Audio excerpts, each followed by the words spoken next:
नमस्कार, मैं श्यामगिरी। आप देख रहे हैं टीबीसीएन न्यूज। टीबीसीएन न्यूज में आप सभी दर्शकों का स्वागत है।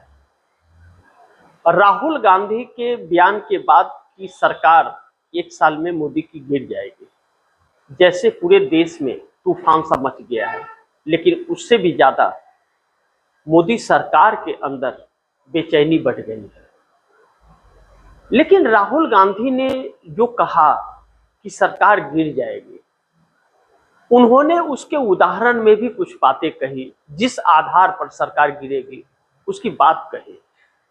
बहुत जरूरी है यह समझना आम जनता को कि आखिर राहुल गांधी ने कही तो अभी तक 2014 से जो भी बातें राहुल गांधी ने मोदी सरकार को लेकर के कही है वह सारी बातें सच साबित हुई है। जो भी बातें कही हर एक बात सच हुई है। जिन बातों पर वो चर्चा करना चाहते थे, आगाह कर रहे थे सरकार को, और सरकार नहीं सुन रही थी, उन्हें नहीं बोलने दिया जा रहा था, वह हर बातें। यह फर्क जानते हैं आप दर्शक क्या है कि यह सरकार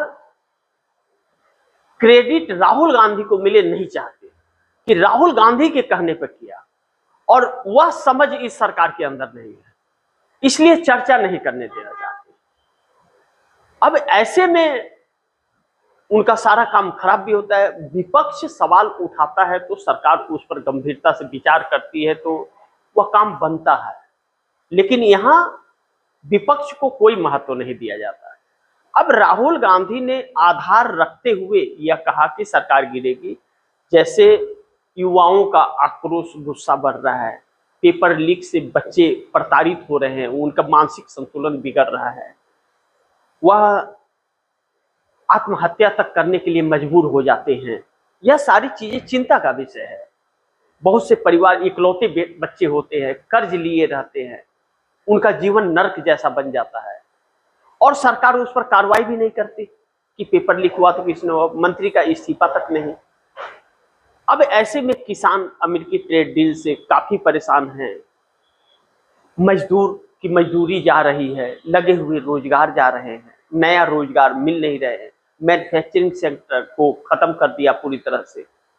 यह सारी चीजें आधार है, इसको लेकर के आक्रोश फैल रहा है लोगों के अंदर। और बेरोजगारों को काक्रोच कह देना सीजीआई द्वारा, परजीवी कह देना सीजीआई द्वारा और प्रधानमंत्री द्वारा, यह गुस्सा भड़क रहा है।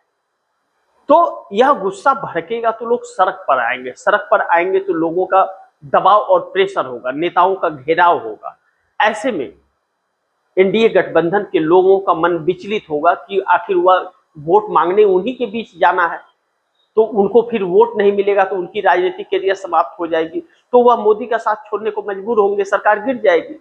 और 20 सांसदों की जरूरत है मोदी सरकार गिराने के लिए, 20 सांसदों की जरूरत है सरकार गिराने के लिए, तो सरकार गिर सकती है। तो अब इन बातों पर राहुल गांधी को देशद्रोह, पाकिस्तानी, गद्दार, क्या क्या शब्द कहना, क्या यह सही है? यह परिपक्वता है राजनीति का? तो आपा खोदिए। लेकिन इन बातों को तब बल और मिल गया जब चंद्रबाबू नायडू ने मोदी सरकार की धज्जियां उड़ा दी। चंद्रबाबू नायडू ने कहा कि आप जिस तरह से युवाओं को दबाने का कार्य कर रहे हैं, मजदूरों की आवाज को दबाने का कार्य कर रहे हैं, किसानों की आवाज को दबाने का कार्य कर रहे हैं, यह ठीक नहीं है, यह चलेगा नहीं, इसका उल्टा परिणाम होगा। आप यह गलत काम करना बंद कर दीजिए, आवाज को दबाना आप बंद कीजिए, उनकी आवाज भड़ास निकलने दीजिए।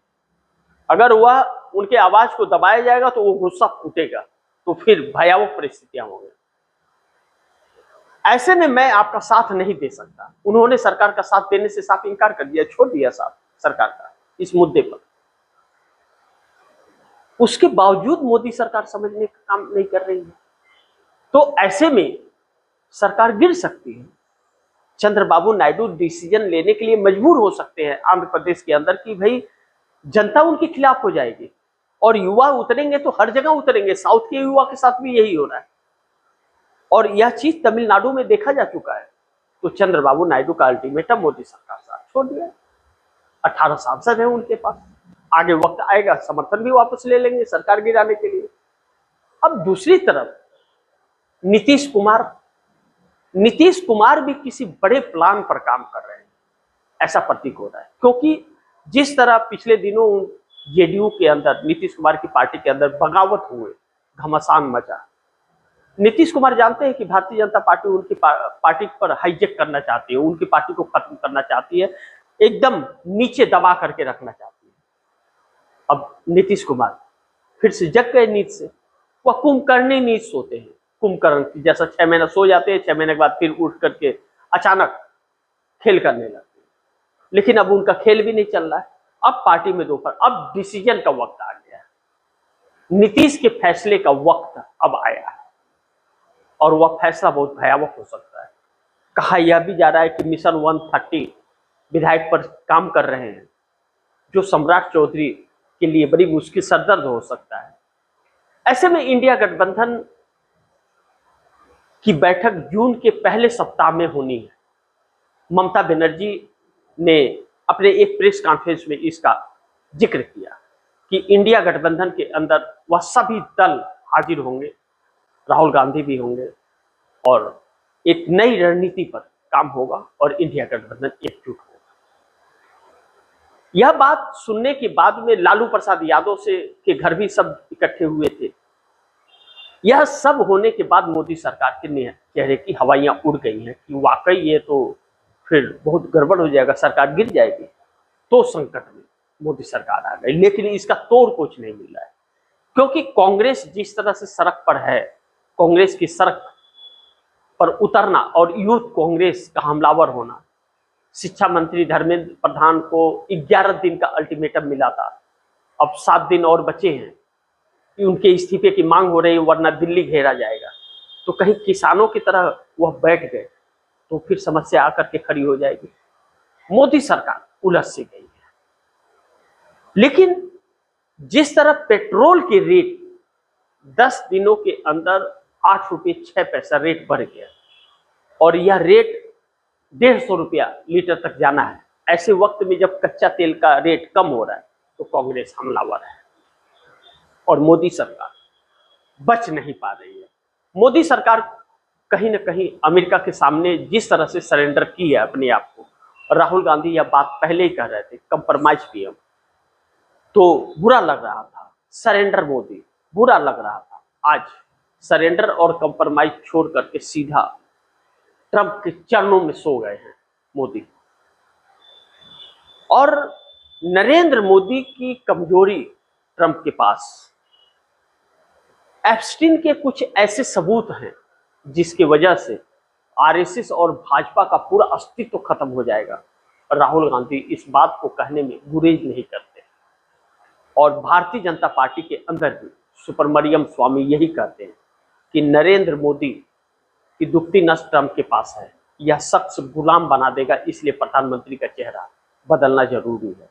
यह सारी चीजें ऐसे वक्त पर हो रही कि जब सरकार, मोदी सरकार के खिलाफ जन आंदोलन का आगाज होता हुआ नजर आ रहा है और राहुल गांधी फिर एक बार भारत जोड़ो यात्रा की तरह पैदल फिर निकलने के लिए तैयारी में है और यह प्लान लीक हो जाता है और भाजपा तक पहुंच जाता है और भाजपा षड्यंत्र करना शुरू कर देती है, तो चिंता की बात है।